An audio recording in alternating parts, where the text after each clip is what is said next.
Bonjour tout le monde, j'espère que vous avez passé une agréable semaine. Aujourd'hui, dans notre petit enseignement, on va voir qu'est-ce que c'est l'ère de la loi et l'ère de la vérité. Et ce qu'il faut garder à l'esprit, c'est que l'ère de la loi, c'était l'Ancien Testament. Tout ce que l'on retrouvait dans l'Ancien Testament et l'ère de la vérité, c'est l'ère de Jésus-Christ, lorsque Jésus est venu pour accomplir la loi. On voit que dans l'Ancien Testament, excusez, je me gratte, dans l'Ancien Testament, il y a plein de prophéties qui ont été décrites, qui ont annoncé la venue du Messie, la venue de Jésus, de comment que Jésus allait venir, il allait naître d'une vierge, et il allait naître à Bethléem et on connaît l'histoire, on connaît des prophéties qui ont été accomplies.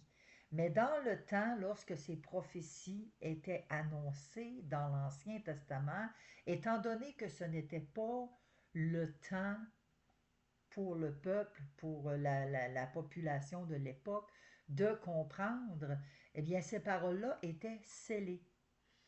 Et c'est ce qu'on appelle qu'ils vivaient dans les ténèbres. C'était la nuit, une période de noirceur pour eux parce que la parole n'était pas révélée.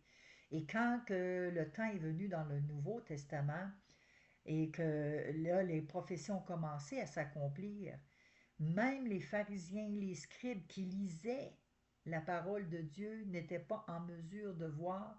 Ils étaient aveugles. Ils étaient complètement aveuglés. Ils ne voyaient rien. Ils n'étaient pas capables de comprendre les prophéties qui étaient annoncées longtemps d'avance par rapport à Jésus-Christ. Et on va regarder quelques prophéties un peu qui ont été annoncées parce qu'on voit qu'il y a eu quand même euh, la venue de Jésus qui a été annoncée. Et ça, on va le voir dans Malachie 4, 5. Malachie 4, 5.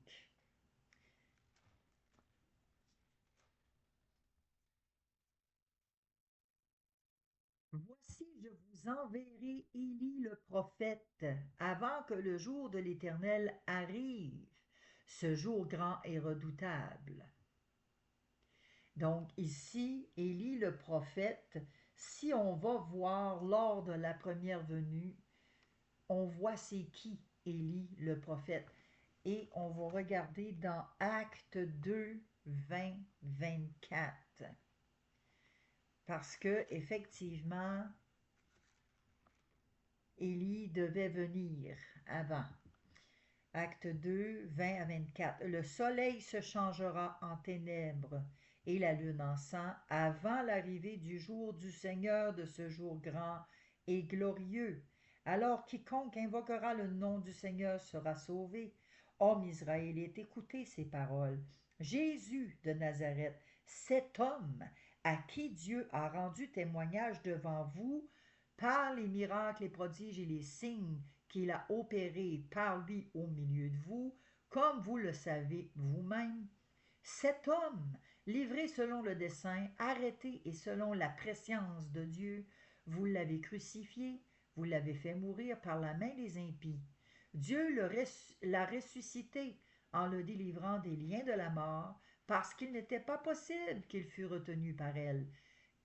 Voilà, c'était pas possible qu'elle soit retenue par elle.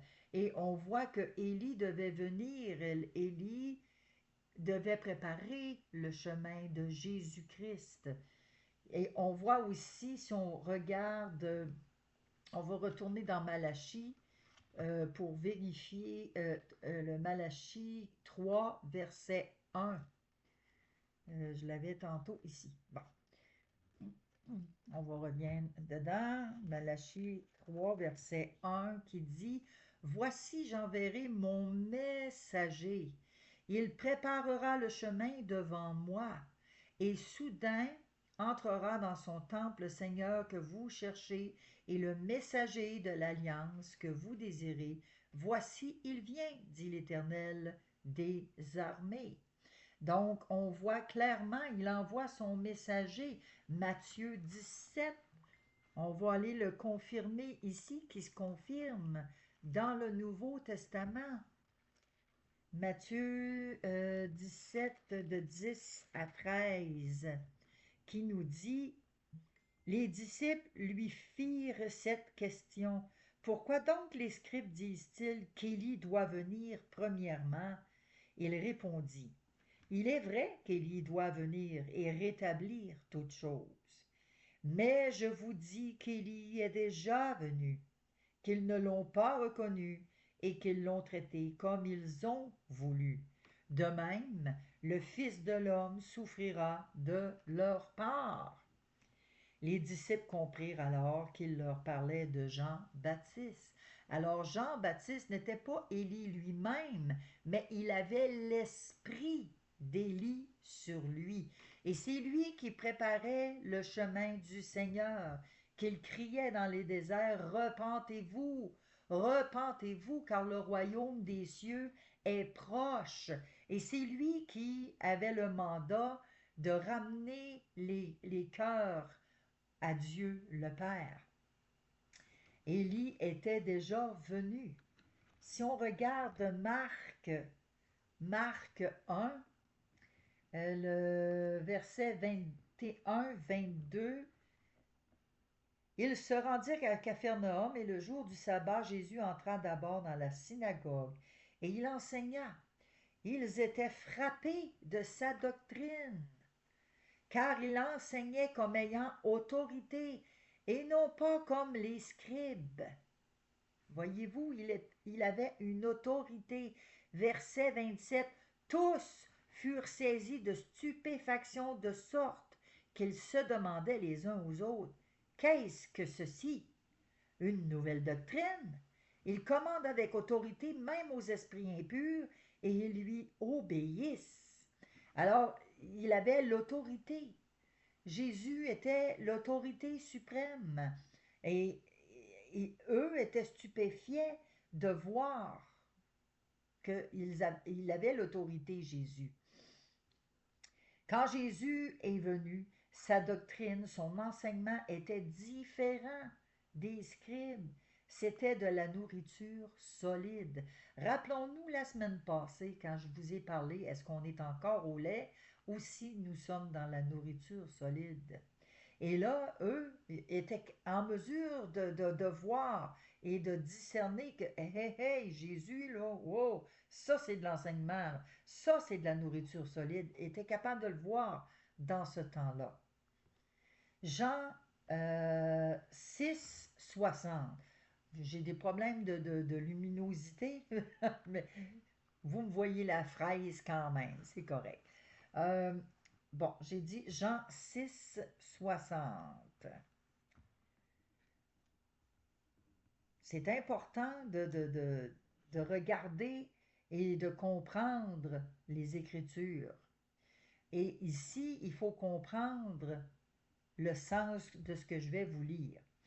Jean 6, 60. Plusieurs de ses disciples, après l'avoir entendu, dirent: cette parole est dure, qui peut l'écouter? Jésus, sachant en lui-même que ses disciples murmuraient à ce sujet, leur dit, si on est rendu au 60, là, 61, cela vous scandalise-t-il? Et si vous voyez le Fils de l'homme monter où il était auparavant, c'est l'esprit qui vivifie, la chair ne sert de rien. Les paroles que je vous ai dites sont esprit et vie. Mais il en est parmi vous quelques-uns qui ne croient point. Fait que donc, Jésus avait la parole de la vérité. Il était la vérité, Jésus. Il l'est encore aujourd'hui. Mais ici, il leur dit que même s'il leur dit la vérité, il y en a qui ne croient pas. Et c'est encore pareil aujourd'hui. Quand même qu'on vous parle de la vérité, qu'on dit la vérité à des gens autour de nous, c'est malheureux, mais il y en a qui ne croient pas. Parce que ici, il y en a qui un petit peu plus haut. Quand il disait ici là, de manger sa chair et son sang, C'est pour ça que là, ici, là, ils étaient comme tout confus, puis pour eux, ils pensaient que c'était du physique, au niveau physique, manger sa chair puis boire son sang, mais c'est au niveau spirituel. C'est toujours au niveau spirituel qu'il faut qu'on comprenne, parce que c'est spirituel, la guerre. Tout se passe au niveau céleste. Et si on va lire plus haut, mettons comme au verset 53 de, de Jean 6, on va lire au verset 53, et puis je vais repasser par-dessus jusqu'à 60 à 64. OK? Donc, ça dit ici, Jésus leur dit en vérité, je vous le dis, si vous ne mangez la chair du Fils de l'homme, et si vous ne buvez son sang, vous n'avez point la vie en vous-même. Hey, c'est carrément du cannibale. Quelqu'un qui ne comprend pas, ben voyons, il est viré fou, là. Il veut qu'on mange sa chair, puis il veut qu'on boive son sang. Il est crackpot. Quand on ne comprend pas, c'est ça, là. Et ici, celui qui mange ma chair et qui boit mon sang a la vie éternelle. Et je le ressusciterai au dernier jour, car ma chair est vraiment une nourriture et mon sang est vraiment un breuvage. Celui qui mange ma chair et qui boit mon sang demeure en moi et je demeure en lui. Comme le Père qui est vivant m'a envoyé et que je vis par le Père, ainsi celui qui me mange vivra par moi. C'est ici le pain qui est descendu du ciel. Il n'en est pas comme de vos pères qui ont mangé la manne et qui sont morts. Celui qui mange ce pain vivra éternellement. Et Jésus dit ces choses dans la synagogue, enseignant à Capharnaüm. Plusieurs de ses disciples, on y est rendu aux 60, après l'avoir entendu dire, cette parole est dure, qui peut l'écouter? Jésus, sachant en lui-même que ses disciples murmuraient à ce sujet, leur dit, cela vous scandalise-t-il? Et si vous voyez le Fils de l'homme monter où il était auparavant, c'est l'esprit qui vivifie. La chair ne sert de rien. Les paroles que je vous ai dites sont esprit et vie. Mais il en est parmi vous quelques-uns qui ne croient point. Car Jésus savait déjà le commencement qui étaient ceux qui ne croyaient point et qui était celui qui le livrerait. Jésus savait tout dès le début, dès le commencement. Et c'est pourquoi il dit, je vous ai dit que nul ne peut venir à moi si cela ne lui a été donné par le Père. C'est Dieu le Père qui nous attire à Jésus-Christ. Et dans ces paroles-là ici, oui, c'est difficile à comprendre, mais si on le prend littéralement, on va dire, ben là, c'est ça, hein, c'est du cannibale. Et c'est pas là du tout qu'il faut qu'on comprenne, c'est au niveau spirituel. Parce que c'est en voulant dire qu'on doit manger sa chair et boire son sang, c'est manger sa chair, manger son sang, parce que la parole est esprit et vie. Et il le dit ici, les paroles que je vous ai dites sont esprit et vie. Donc, si on comprend bien la parole de Dieu, ce que Jésus il veut qu'on fasse, c'est qu'on se nourrisse, oui, de sa chair, de son corps qui est la parole de Dieu, qu'on boive de son sang qui a été versé pour nous, le sang qui est le sang de l'alliance. Et c'est pas physique, c'est au niveau spirituel. Et dans le monde spirituel, il faut vraiment demander au Seigneur d'avoir le discernement et d'être capable de comprendre la parole. On doit se nourrir de la parole de vérité. La parole de vérité, oui, l'air de la loi pour nous faire comprendre que nous sommes dans le péché. Parce que la loi, elle est là pour nous faire prendre conscience de notre état. Maintenant, l'ère de la vérité, c'est Jésus-Christ. Et Jésus-Christ, il nous donne la vie éternelle. Le sacrifice a été fait une fois pour toutes, oui. Mais on va voir au fur et à mesure qu'on avance dans les petits enseignements que oui, il y a la vie éternelle, oui, le sacrifice a été fait une fois pour toutes, mais qu'en tant qu'enfant de Dieu, maintenant, on doit marcher selon l'Esprit. On doit s'éloigner de l'iniquité. On doit résister au diable. On doit faire la volonté de Dieu le Père. Non pas faire notre propre volonté ou s'asseoir sur le salut comme il y en a plusieurs qui font. Oh, ben moi, je suis sauvé. Hein? Il y en a beaucoup qui font ça et qui vont continuer de pécher parce que la grâce, là où le péché abonde, la grâce surabonde. Et ils vont se défendre et se justifier avec ces versets-là. Mais on doit faire attention parce que Dieu, c'est un Dieu qui est juste, un Dieu de justice. Et oui, il est amour, mais oui, il va établir la justice d'abord. Donc, l'ère de la loi. Quel est le but de la loi?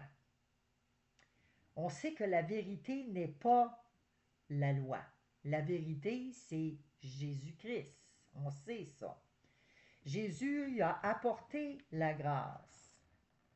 L'ère de la loi, c'est là pour, comme je vous dis, nous montrer que nous sommes pécheurs. La loi, c'est un ombre. C'est l'ombre de la réalité. C'est une représentation des choses qui ne sont pas exactes. Je ne sais pas si vous savez, mais quand on fait le jeu d'ombre et de lumière là, sur un mur, là, ici un peu en arrière de moi, là, vous voyez l'ombre de ma main. Bon, on peut faire un jeu d'ombre et essayer de faire des mimiques pour montrer, ah, ben ça c'est un loup, ça c'est un lapin, mais on voit que c'est l'ombre des choses à venir, qui annonce des choses à venir. Et l'ère de la vérité est venue par Jésus. La loi, elle a été donnée par Moïse. La grâce et la vérité par Jésus. Et Jésus, c'est le chemin, c'est la vérité et c'est la vie. Et il a dit que nul ne peut venir au Père si le Père ne l'attire. Donc, il faut que le Père attire notre cœur. Si le Père ne nous attire pas, on ne sera pas attiré à Jésus.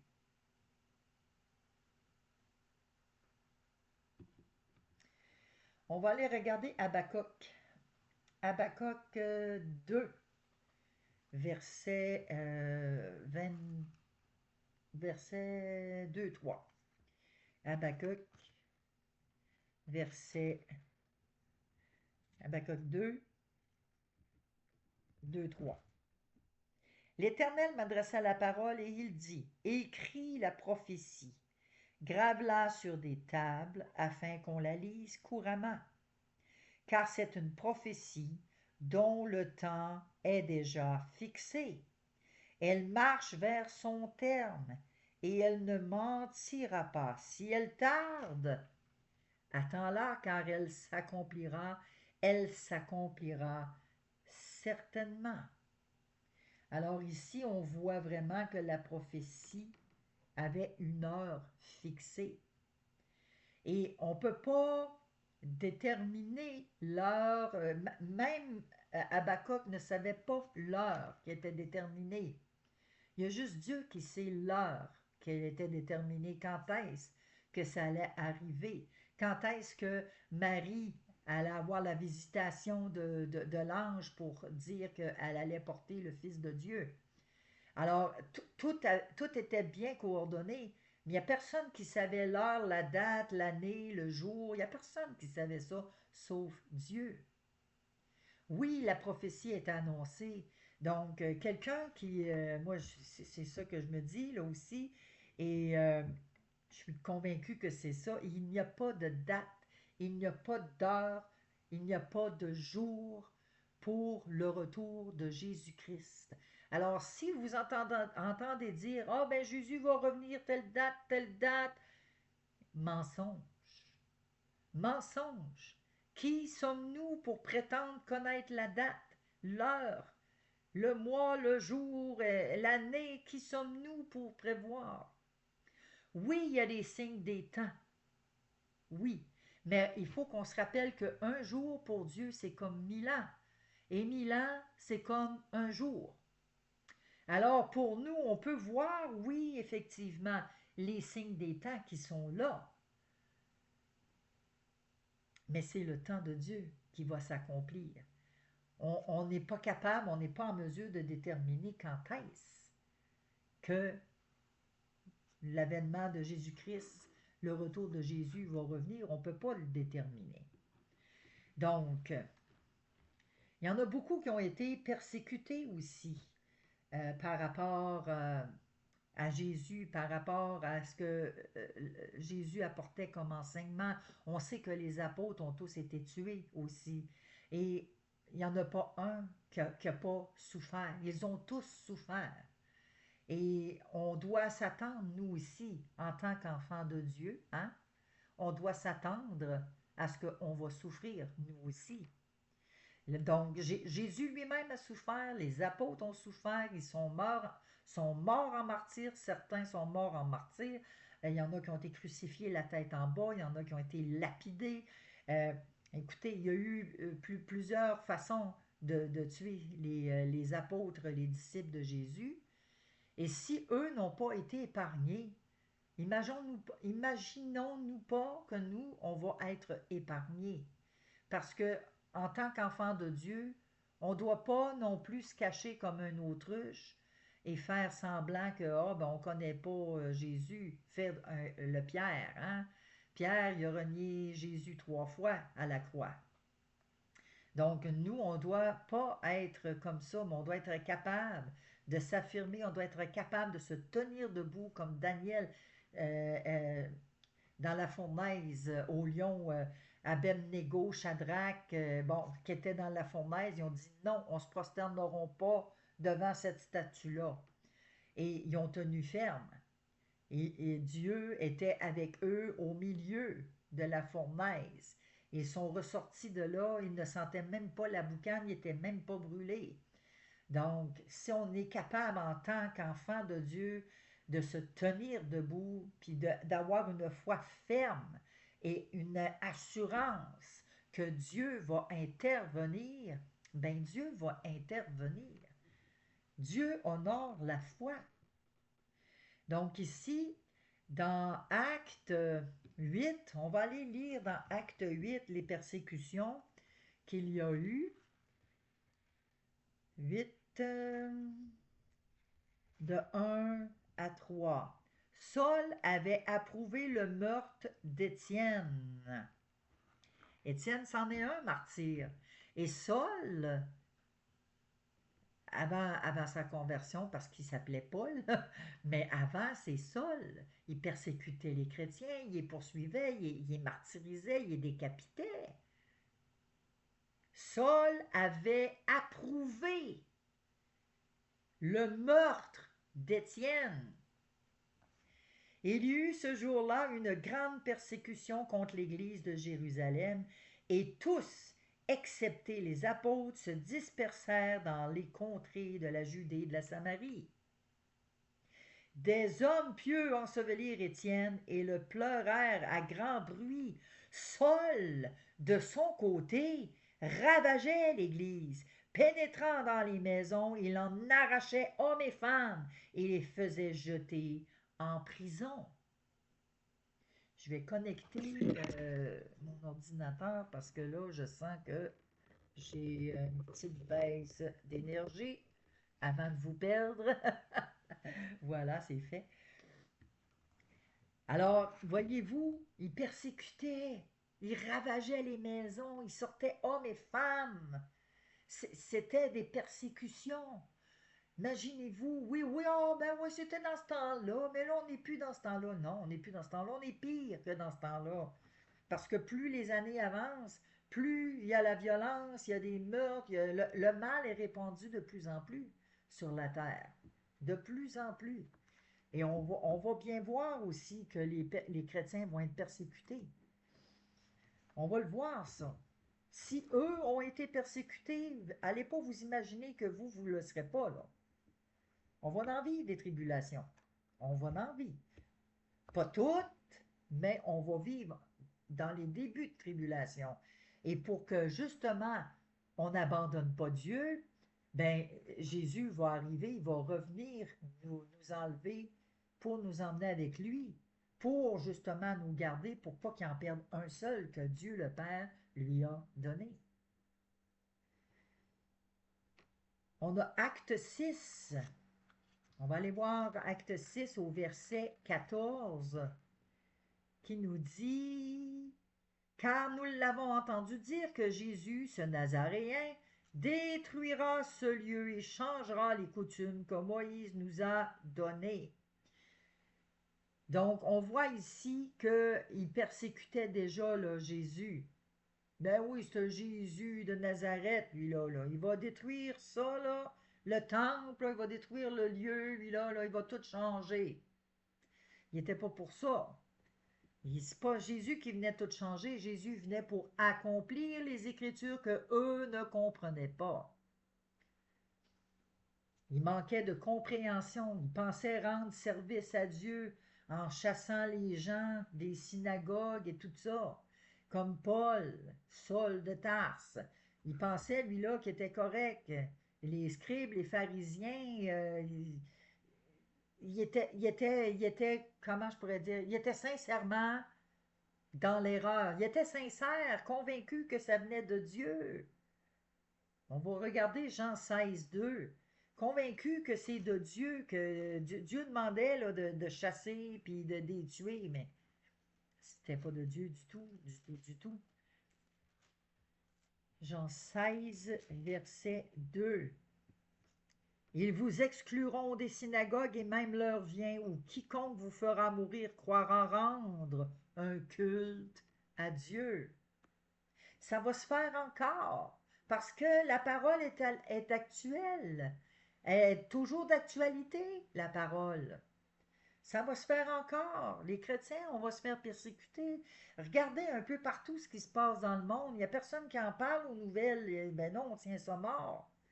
Mais si on va fouiller puis qu'on regarde qu'est-ce qui se passe sur la planète, autre que Donald Trump, autre que la Tesla, celui-là qui a la Tesla, là, demandez-moi, comment il s'appelle? Alors, je me souviens tellement pas de son nom que, bon, ils nous tiennent occupés par ça, ces choses-là, pour qu'on ne voit pas ce qui se passe ailleurs. Il y a des chrétiens qui se font persécuter. Il y a des chrétiens qui se font décapiter encore aujourd'hui, en 2025, en Chine. Il n'est pas question d'être chrétien en Chine. S'il y a une population qui n'aime pas les chrétiens, c'est bien la Chine. Et on ne voit pas ça, on ne voit pas ces choses-là passer. Mais ici, l'heure vient où quiconque vous fera mourir croira rendre un culte à Dieu. Ils pensent que c'est Dieu qui leur fait faire ça. Un peu un exemple avec les musulmans. Les musulmans sont tellement convaincus que c'est Dieu, Allah, qui leur fait tuer les impies, les pas gentils, là. Parce que nous autres, étant donné qu'on n'est pas musulmans, ben pour eux autres, on est des impies, on n'est pas les. On est les. Comment ils appellent ça? Les gentils. En tout cas, pour eux, on n'est pas correct pour eux. Pour eux, ils l'ont l'affaire. Là. Ah, eux autres sont corrects. Mais il faut exterminer tous ceux qui ne sont pas dans leur religion. Et on voit de plus en plus les musulmans qui rentrent partout dans tous les pays. On voit ce qui se passe en Angleterre. Écoutez, tu vas donner une tente à un chameau, il va commencer à rentrer la tête dans la tente. Puis si on le laisse faire, ben il va rentrer le corps au complet, puis il va nous pousser en dehors de la tente. Ben c'est exactement ça que c'est en train de se faire. On voit aux États-Unis, là, à New York, c'est un musulman qui est en tête de la ville, là, qui est maire de New York. Donc, on se fait envahir un petit peu, là, pas mal. Et on voit aussi, au niveau des gouvernements, il y a de plus en plus d'importer des gens de d'autres races qui remplissent les sièges au gouvernement. Ça s'en vient, c'est grave, je vous le dis. On n'échappera pas, on va en vivre des persécutions. Parce que là, les musulmans commencent à prendre du pouvoir puis à prendre des titres, des postes. Faites attention, faites attention, faites très attention à ça. On va en vivre. Excusez le téléphone, j'avais pas fermé malheureusement, puis là, ben j'ai presque terminé ma leçon, fait que ça me tente pas de peser sur stop puis de recommencer, effacer ma vidéo, recommencer. Mais on continue pour l'ère de la loi, de la vérité. On est rendu là dans cette ère-là. Et malheureusement, la vérité fait mal. Ça fait mal à entendre. C'est pas toujours agréable de se faire dire la vérité. Rappelez-vous, hein, je vous l'ai dit la semaine passée, le monde veut se faire flatter dans le sens du poil. Hein? Ben, dites-moi des belles paroles d'amour. Moi, je veux savoir, là, moi, en autant que je sais que Dieu est amour, là, hein?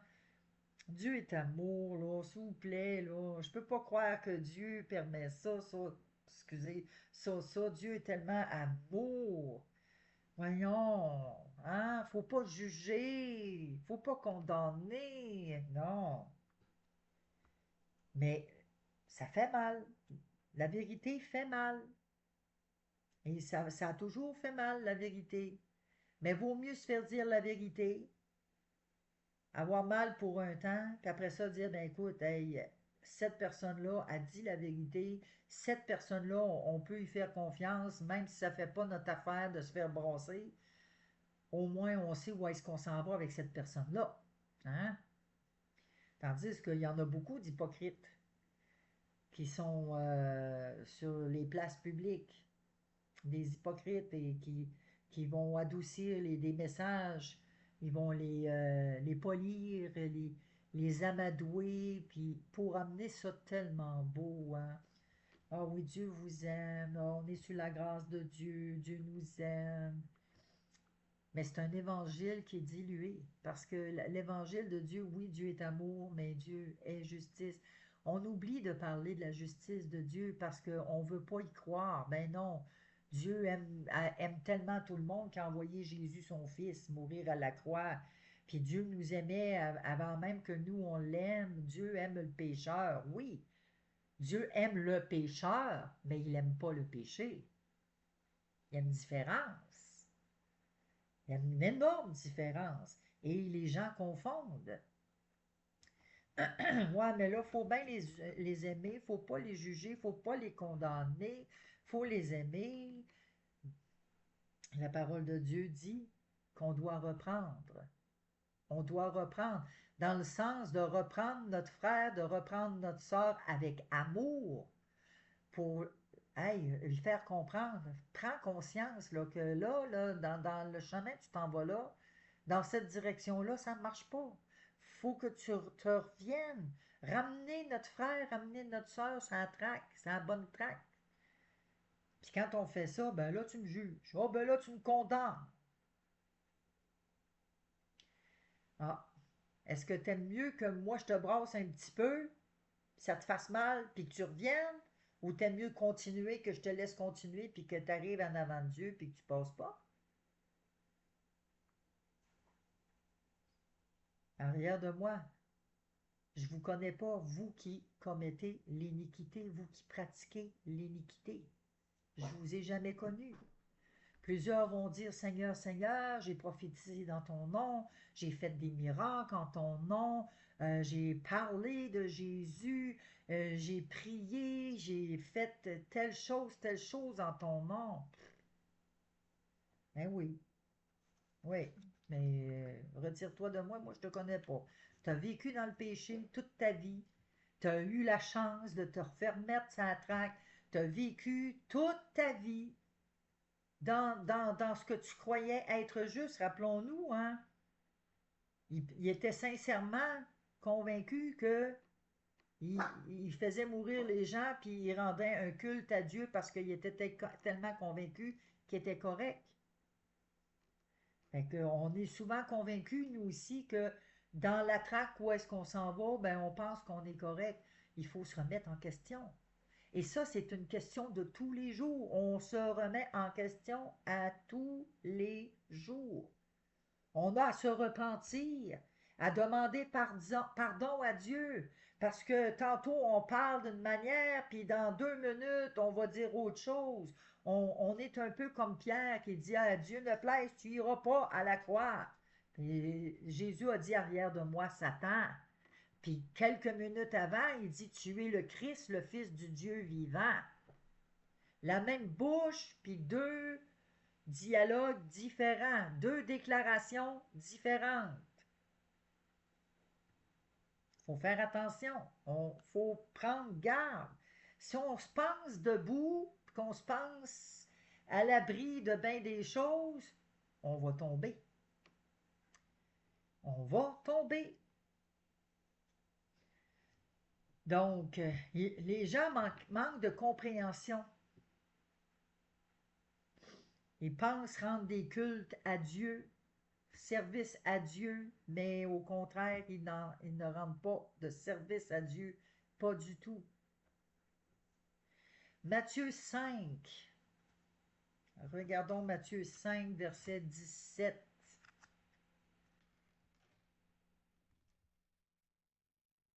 Ne croyez pas que je sois venu pour abolir la loi ou les prophètes. Une méchante gang qui disent qu'aujourd'hui, les prophètes n'existent plus. C'est pas ça qu'il dit ici, Jésus, là. Il dit, moi, là, il dit, pensez pas que je sois venu abolir la loi ou les prophètes. Je suis venu non pour abolir, mais pour accomplir. Accomplir.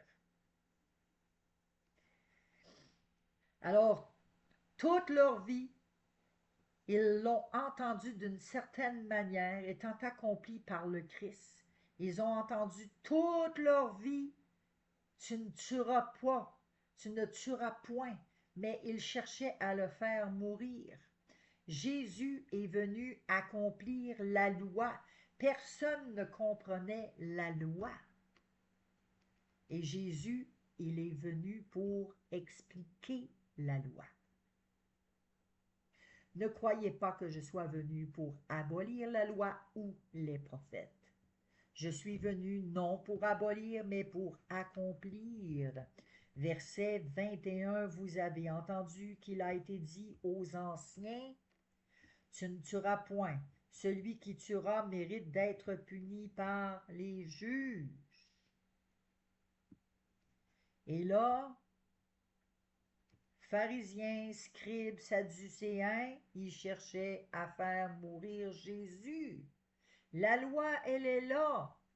Ils n'étaient même pas capables d'accomplir la loi. Ils la savaient, la loi. La loi a dit, tu ne tueras point. Mais ils cherchaient à faire mourir Jésus pareil. Complètement un manque de compréhension de la parole de Dieu. Ils étaient convaincus, eux, qu'ils étaient corrects avec ça, qu'ils faisaient la volonté de Dieu. On va le faire mourir, on fait la volonté de Dieu. Ils étaient convaincus de ça. Complètement dans l'erreur. Ils ne se sont pas repentis, ils n'ont pas cherché la face de Dieu, ils n'ont pas fait de jeûne, ils n'ont pas prié, ils n'ont pas demandé à Dieu vraiment, Seigneur, c'est-tu ça, Père, Dieu le Père, que tu veux? C'est-tu vraiment ton fils? Ils n'ont même pas cherché. C'est pas compliqué. Ils n'ont pas cherché. Puis c'était permis par Dieu le Père aussi, parce que c'est Dieu qui attire à Jésus-Christ. Fait que Dieu, il les attirait pas. Il les a pas attirés du tout. Donc, on ne peut pas faire confiance aux hommes parce que l'homme est trompeur. Même moi, ce que je vous annonce, ce que je vous parle, c'est possible que je me trompe. Parce que moi, là, je n'ai pas la vérité absolue. C'est possible, mais votre mandat à vous, c'est de vérifier. Vérifiez par vous-même. Demandez au Saint-Esprit de vous aider, de vous éclairer.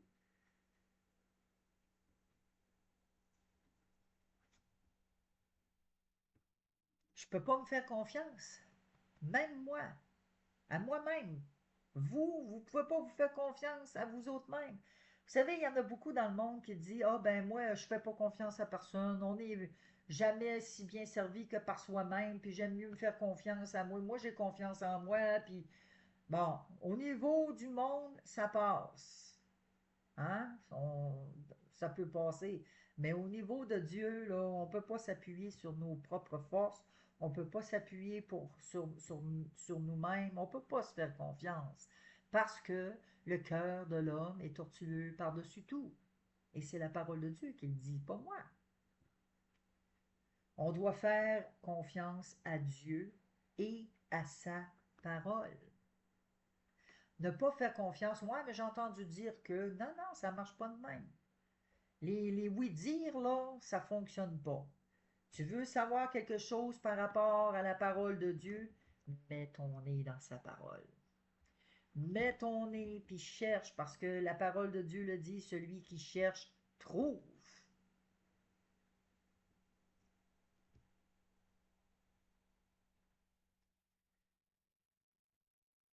On doit mettre notre confiance dans la parole de Dieu.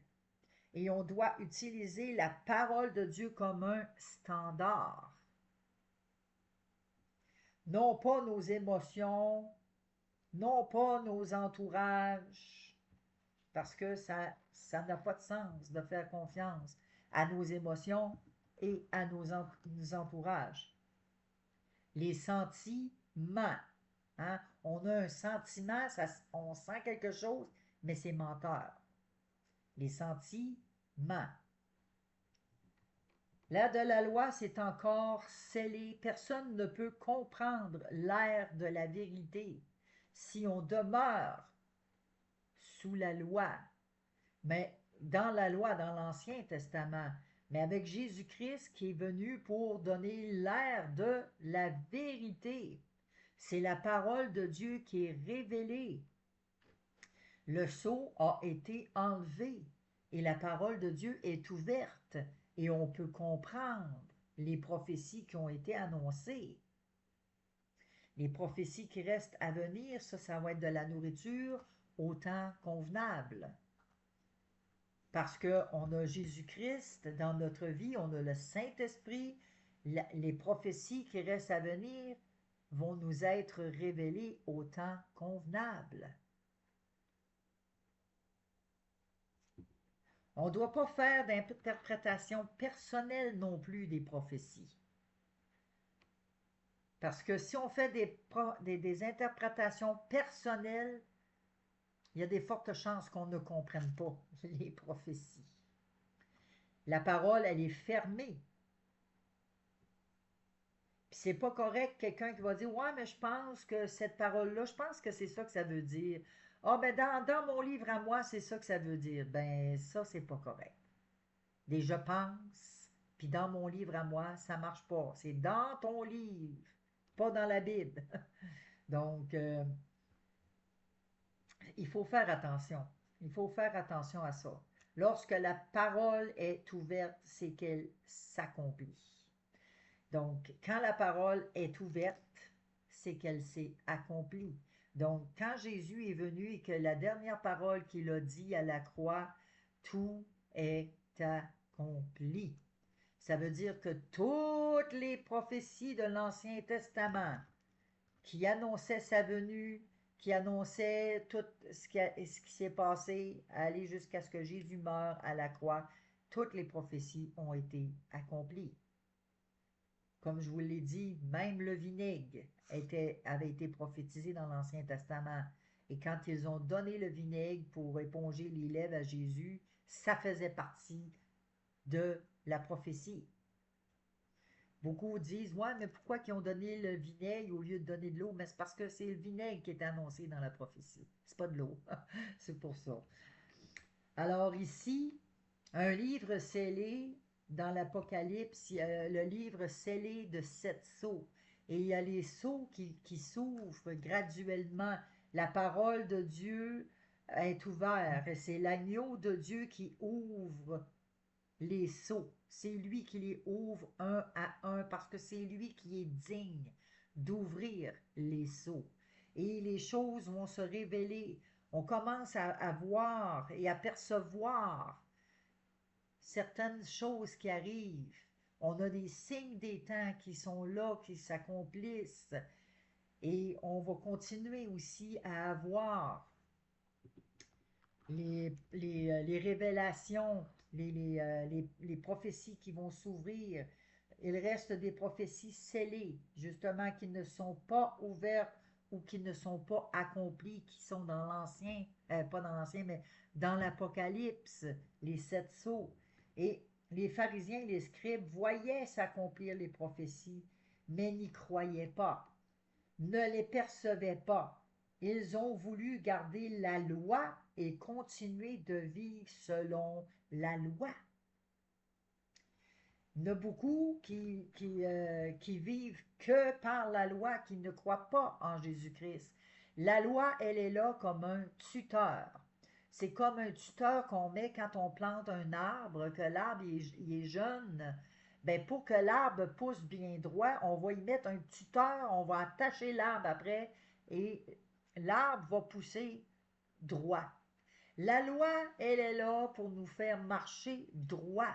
La grâce, elle est là pour que nous puissions venir à Dieu le Père, s'humilier, se repentir, demander pardon à Dieu. La grâce, elle est là pour nous donner accès librement à Dieu le Père par le sacrifice de Jésus-Christ.